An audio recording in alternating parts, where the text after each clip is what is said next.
Well, welcome to Clear Lake Drive. I guess this is how it might be from now on. One snowstorm a month, heavy snow, coat everything,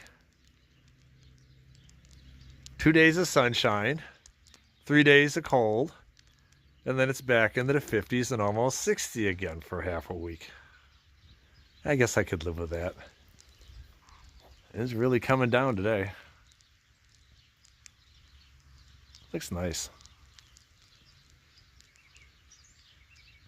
God bless America.